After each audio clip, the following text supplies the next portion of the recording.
Big win, Don Wilson here for Top MMA News. Here with UFC veteran Chris "The Menace" Clements.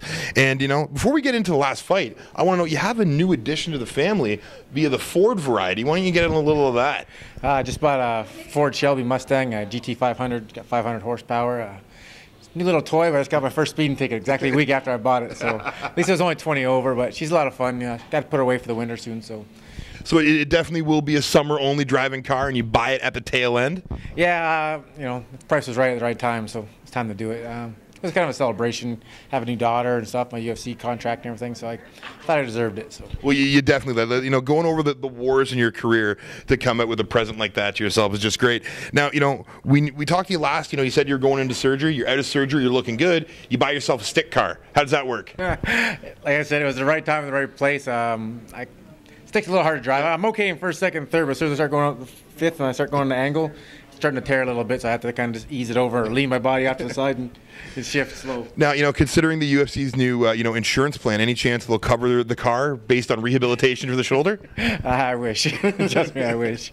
Let's get into the last fight. It was, a really back and forth fight with Matt Riddle, and you got caught in something that I wouldn't even have thought he knew how to do. kind of a standing arm triangle. Why don't you go through the fight? I haven't seen the fight, honestly. I actually injured myself before the Wisniewski fight, and that camp was when it really hit me. Basically all I could do was jog for the whole camp. So the reason why I took the fight to begin with was I was supposed to fight Sayer. It was going to be a stand-up fight. Yep. I haven't done any wrestling in almost a year. No grappling, because I could throw punches, keep my elbow in. So I figured I'd fight Sayer. It's a perfect fight for me, both stand-up guys, and then they switched me to a wrestler. I was like, fuck, I haven't done any wrestling in like a year because of my shoulder. So I was like, went in the gym the very next day, got my wrestling coach, I went for a shot, herniated a disc in my neck.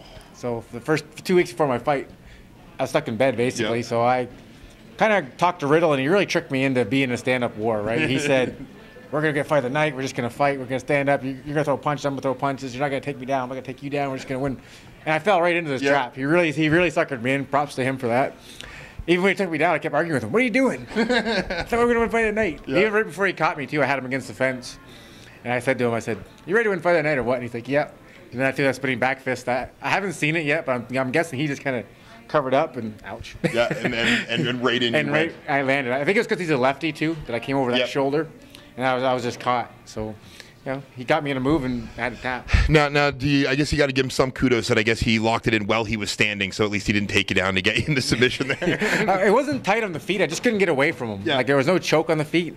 I remember trying to get away, and I couldn't get away. I should have jumped guard is what I should have did. And then he tripped me down. Once he tripped me down, he was right in it, and then it was too late. So. Down it went. Now, let's talk about that. You were supposed to be taking on short notice Sihar Bahadzarada. I hope I got that name right. It's a very complicated one. Which a lot of people would say you'd be a massive underdog going into that fight. And then they throw you Matt Riddle, where a lot of people would have said you were the massive favorite going in. How does that play in your head? You're going into a fight where it doesn't matter if you get knocked out. It doesn't matter if you lose. You're fighting one of the best in the world down to Matt Riddle, who is the butt of many UFC jokes. Yeah.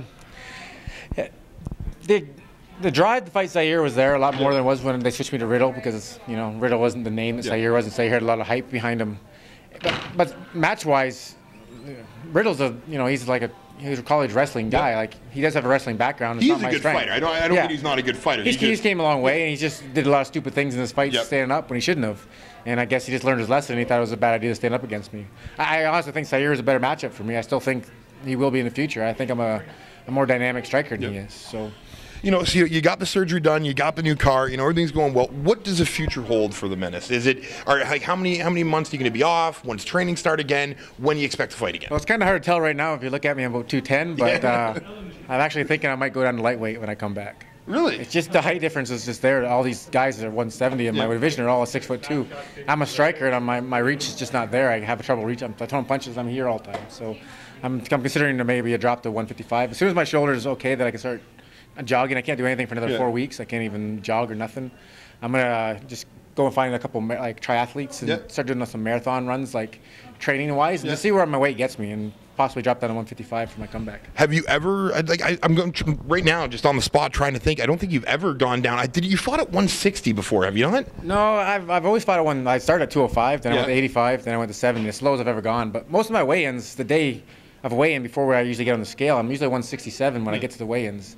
In my last couple of fights, I haven't gotten the sauna. For either of my UFC fights, I just, haven't been in the sauna once. I've been weighing in at like 169, and that's after drinking. So I think I could do it if I just, you know, do a little longer preparation to do it. I've never tried it, but I would like to give it a try.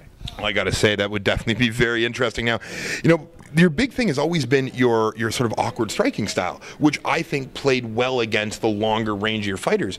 Will you have to, you think, change your style, or do you think that will still go into the 155 as well? I think it'll play into 155ers, but I have to do it against tall guys. It's the only way I can throw them off and be elusive. Against smaller guys, I can do both.